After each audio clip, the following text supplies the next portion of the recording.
Refractive index पर दिखाई दे रही है ना आपको। ये वाली देखो, ये वाली जो ग्लास स्लैब है इसके थ्रू रिफ्रैक्शन करवाना आपको।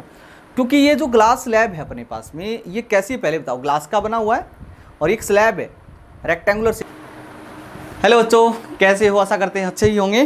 तो अपने पास में जो अपना जो टॉपिक चला हुआ बच्चों, लाइट। क्या चला हुआ है? लाइट। और लाइट के अंदर हम हमारा जो अब टॉपिक चला हुआ है, जो नेक्स्ट चैप्टर आप बोल सकते हो, refraction of light. Refraction of light के ऊपर 2 क्लास आपकी हो चुकी हैं। तो पहली क्लास में आपको रिफ्रैक्शन ऑफ लाइट करवाया था, उसके लॉज बताए थे and cause of refraction of light बताया था। इसका कारण क्या होता है रिफ्रैक्शन ऑफ लाइट का, वो मैंने आपको बताया। क्लियर बात? ठीक, बहुत अच्छी बात है सर। उसके बाद हमने स्नेल्स लॉ आपको करवाया था, एक्सप्लेन करवाया था। रिफ्रैक्टिव इंडेक्स क्या है, एब्सोल्यूट रिफ्रैक्टिव इंडेक्स होता है, एक रिलेटिव रिफ्रैक्टिव इंडेक्स होता है। ये आपके लिए सबसे मुश्किल क्लास होती है रिफ्रैक्टिव इंडेक्स को समझना। 12th क्लास वाले बच्चों को कोई प्रॉब्लम हो जाती है रिफ्रैक्टिव इंडेक्स को समझना। तो हम तो सर 9th क्लास में ही हैं, सॉरी 10th क्लास में अभी। तो थोड़ा सा आप वीडियोस को एक बार नहीं समझ में आता, दूसरी बार ट्राई कीजिए। सर दूसरी बार क्या, एक बार ही कंप्लीट नहीं हो रही है, तो आपको 2 बार 3 बार, सिर्फ मैं आपको रिक्वेस्ट कर रहा हूँ, बस ये रिफ्रैक्टिव इंडेक्स वाली वीडियो आपको 2-3 बार ट्राई करनी चाहिए। तो आज का जो हमारे पास में लेक्चर होगा, जो क्लास होगा बच्चों, वो होगा रिफ्रैक्टिव इंडेक्स पर। दिखाई दे रही है ना आपको ये वाली देखो, ये वाली जो ग्लास स्लैब है इसके थ्रू रिफ्रैक्शन करवाना आपको।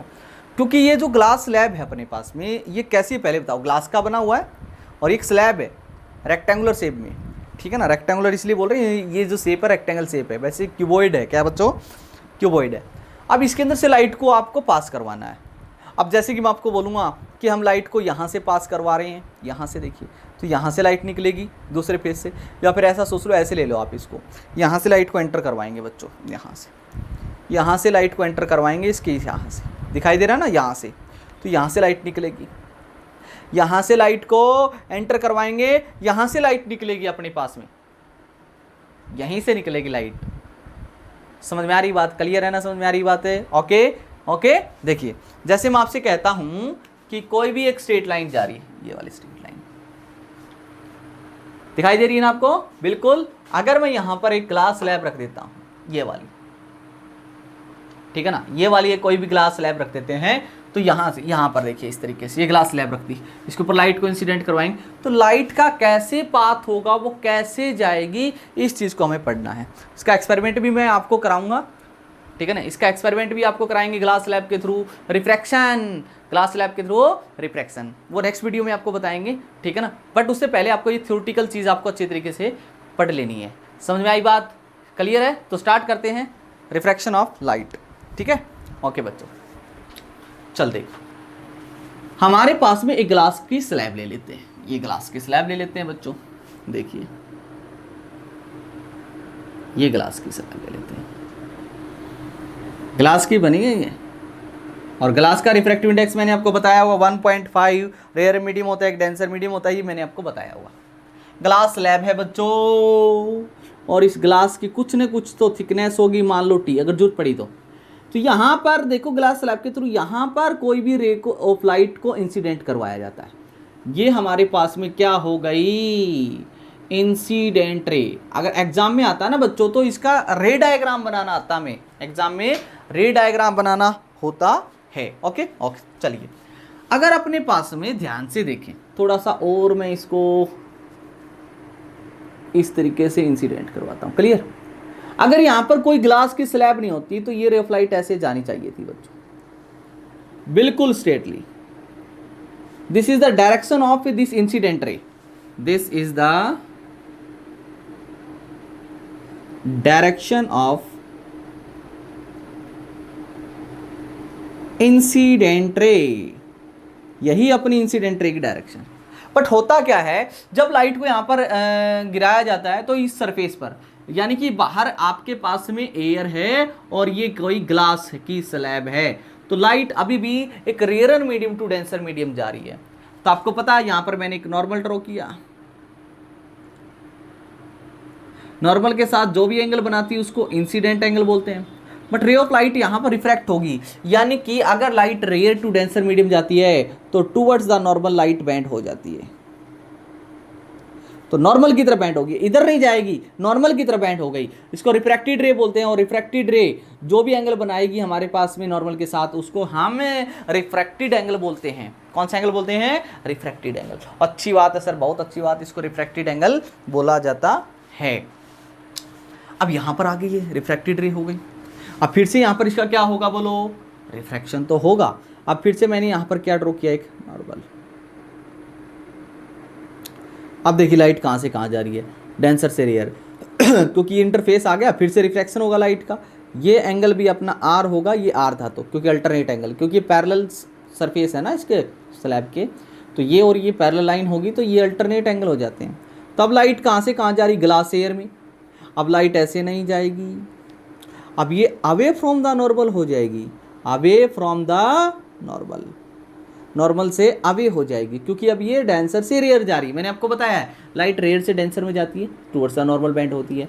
लाइट डेंसर से रेयर में जाती है तो अवे हो जाती है, अवे।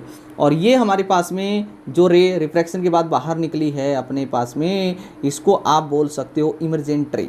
कौन सी? इमर्जेंट रे। और ये वाला जो एंगल है ये कौन सा होगा? Angle emergent angle. इमर्जेंट रे जो नॉर्मल के साथ एंगल बनाती है उसको इमर्जेंट एंगल बोला जाता है। तो इस तरीके से ग्लास स्लैब के अंदर से लाइट का रिफ्रैक्शन होता है। इस तरीके से ग्लास स्लैब के अंदर से लाइट का रिफ्रैक्शन होता है। क्लियर है? मेरी बात समझ आ रही है ना? रिफ्रैक्शन होता है लाइट का। और एक और बात बता देते हैं आपको, जो इमर्जेंट रे हैं और जो कितना शिफ्ट हो गई, जानी ऐसे चाहिए थी, वो पैरेलल में शिफ्ट हो गई। कितना शिफ्ट हो गई? ये वाला इतना शिफ्ट हो गई। इसको बोला जाता है बच्चों लेटरल शिफ्ट, लेटरल शिफ्ट बोलता जाता है। यानी कि लेटरल शिफ्ट बोलेंगे, या इसको आप बोल सकते हो lateral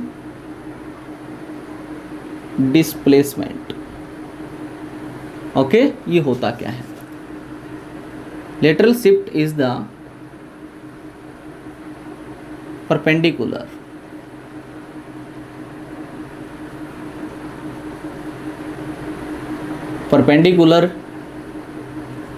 distance between direction of incident ray and emergent रे। समझ में आ रही बात? इमर्जेंट रे और इंसिडेंट रे की डायरेक्शन के बीच का जो ये परपेंडिकुलर डिस्टेंस है इनके बीच की, ये जो मिनिमम डिस्टेंस है, इसी को लेटरल शिफ्ट या लेटरल डिस्प्लेसमेंट बोला जाता है। कई बार पूछ लेता है लेटरल शिफ्ट क्या है, ये लेटरल डिस्प्लेसमेंट क्या है, तो ये हमें आना चाहिए बच्चों। क्लियर है मेरी बात? समझ में आ रही बात? ठीक है। अब दूसरी बात, एक बात और मैं आपको बताता हूँ। अगर हमें इस लेटरल शिफ्ट का फॉर्मूला भी निकालना हो तो हम फॉर्मूला कैलकुलेट कर लेंगे। हमें फॉर्मूला, उससे पहले देखो और क्या चीज़, हमें ये प्रूव करना है कि ये लाइन और ये लाइन पैरेलल है। मान लो, मतलब इस इंसिडेंट रे के जो रे ऑफ लाइट होती है वो सिर्फ शिफ्ट होती है, ऐसे ना तो दूर जाती है वो ना इधर मूव करती है, मतलब इसके पैरेलल में शिफ्ट हो जाती है। ये प्रूव करना है। पैरेलल में शिफ्ट होने का मतलब आई और ई इक्वल एंगल होता है। ये आपको अगर प्रूव करना है, जैसे इसके अंदर आपसे क्वेश्चन पूछा जाए, प्रूव दैट कि यहाँ पर जो इंसिडेंट एंगल है अपना is equal to emergent angle, तो इस चीज़ को प्रूव कीजिए आप। तो कर देंगे, इसको नोट कर लें बच्चे, साथ के साथ नोट करते चले जाएं बच्चों, इसको साथ के साथ नोट करते चले जाएं। ये साफ कर देते हैं इधर बड़ा, वीडियो को पॉज करके इसको नोट जरूर कर लें, ठीक है। आगे बढ़ते हैं बच्चों। आपको ये प्रूव करना वाला कर दे, आपका लाइट जब यहाँ से आई तो रिफ्रैक्शन 2 पॉइंटों पर होता है। तो इस पॉइंट पर let this point is A, एक इस पॉइंट पर let this point is B. तो हम अप्लाई कर देते हैं अब स्नेल्स लॉ। क्या अप्लाई करते हैं बच्चों? Apply Snell's law at point A. तो ए पॉइंट पर हम स्नेल्स लॉ अप्लाई करते हैं, ठीक है। हम अप्लाई करते हैं स्नेल्स लॉ इस पॉइंट पर ये लाइट इस तरीके से गई है, तो इसका हम अप्लाई करते हैं यहाँ पर। अब लाइट कहाँ से कहाँ जा रही है, एयर से ग्लास में। तो हम लिखते थे रिफ्रैक्टिव इंडेक्स म्यू से लिखते थे ना, ये एन से भी लिख सकते हैं, इसको मर्जी आपके। Refractive index of glass with respect to air, क्योंकि लाइट कहाँ से कहाँ जा रही है, एयर से ग्लास में, एयर से ग्लास में।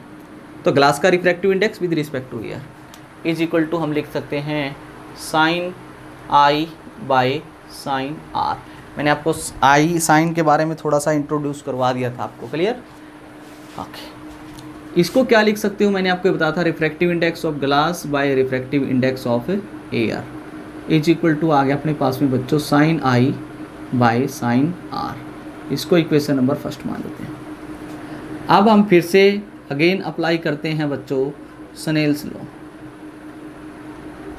किस पॉइंट पर, एट पॉइंट बी पर। पिछली क्लास अगर आपने नहीं देखी है तो बच्चों कृपया करके पिछली क्लास ज़रूर कर लें आप इस पॉइंट पर।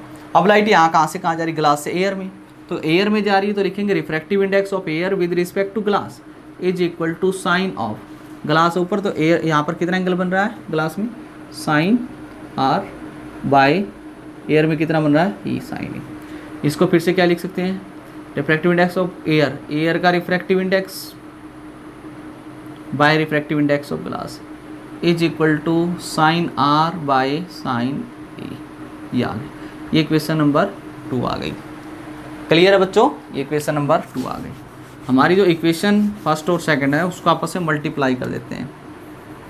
मल्टीप्लाई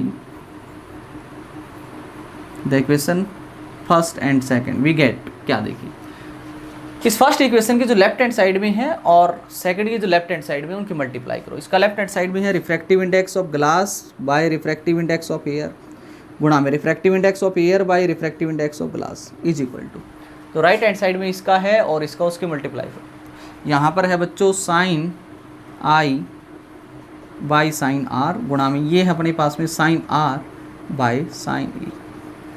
देखिए ये इससे कैंसिल, ये इससे कैंसिल, ये इससे कैंसिल, आपको दिखाई दे रहा ना। यहाँ पर बचेगा 1 इज इक्वल टू, यहाँ पर बच गया हमारे पास में साइन आर से साइन आर भी कैंसिल हो गया, साइन आई बाई साइन ई। समझ आ रहा है, समझ आ रहा है ना। यहाँ पर लिख देते हैं बच्चों, साथ के साथ नोट करते चले जाना। क्रॉस मल्टीप्लाई करो, जिसके नीचे कुछ नहीं 1 है, sine i is equal to sine A, sine i is equal to sine A, sine से साइन कैंसिल कर दो, आप i is equal to e. मतलब आपका इंसिडेंट एंगल जो होता है और इमरजेंट एंगल जो होता है वो बिल्कुल इक्वल होता है। इससे ये बात प्रूफ होती है कि अपनी जो इमरजेंट रे होती है वो इंसिडेंस डायरेक्शन के शिफ्ट हो जाती है, पैरेलल में शिफ्ट होती है। ऐसे नहीं ये डायरेक्शन थी वो लाइट इधर चली जाएगी, ऐसे नहीं, लाइट ऐसे थी ऐसे शिफ्ट हो जाती है पैरेलल में। क्लियर है ना, वो शिफ्ट होती है, ये यहाँ से प्रूफ होता है। खैर एग्जाम में आपके पास में पूछा जाएगा सिर्फ ये वाला, इसका रे डायग्राम पूछा जाएगा या लेटरल शिफ्ट क्या होता है इसके बारे में वो आपसे पूछ सकता है, बाकी कुछ नहीं पूछेगा। क्लियर है मेरी बात, समझ आई बात, ठीक है। ओके, नोट जरूर कर लें बच्चों, नोट कर लें, इसको नोट कर लें। हाँ, ये जो लेटरल शिफ्ट होता है बच्चों इसका फॉर्मूला भी होता है, आप याद कर लें, आप इस लेटरल शिफ्ट का फॉर्मूला भी याद कर लें, बता देते हैं आपको। लेटरल शिफ्ट का फॉर्मूला भी याद कर लें, लिख लें इसको, इसे प्रूफ भी करवा सकते हैं। आपकी ट्रिग्नोमेट्री अभी हुई नहीं है, उसको मान के चल रहे हैं, तो आप एक बार इसको नोट कर लें। इसका किसी बाद में आप इसको प्रूफ भी करवा देंगे आपको। इसका फॉर्मूला होता है हमारे पास में T secant I minus R, ये formula T secant I minus R. Secant T thickness हो गई, सीकेंट एक टी रेशियो है, this is the I is the incident angle, R is the reflected angle, I minus R, ये formula होता है, याद कर लें आप, ठीक है। तो ये था refraction through a glass slab बच्चों। आज के लिए इतना ही रखते हैं, बाकी कर लेते हैं। थैंक यू, धन्यवाद। पढ़ते रहिए और इसका एक्सपेरिमेंट कैसे करते हैं हम वो आपको नेक्स्ट वीडियो में कराएंगे, ठीक है। ओके।